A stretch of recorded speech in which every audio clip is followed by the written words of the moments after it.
Ito ang buhay dito sa Camellia.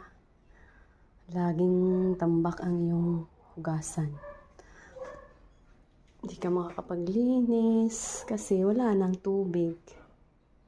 Anong oras babalik ang tubig mamaya? Labahan mo.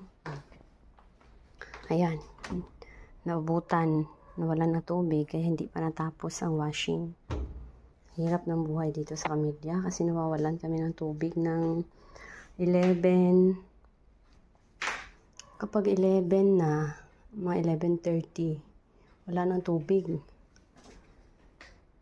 Kaya pag tinanghali ka ng gising dito, wala ka nang magawa.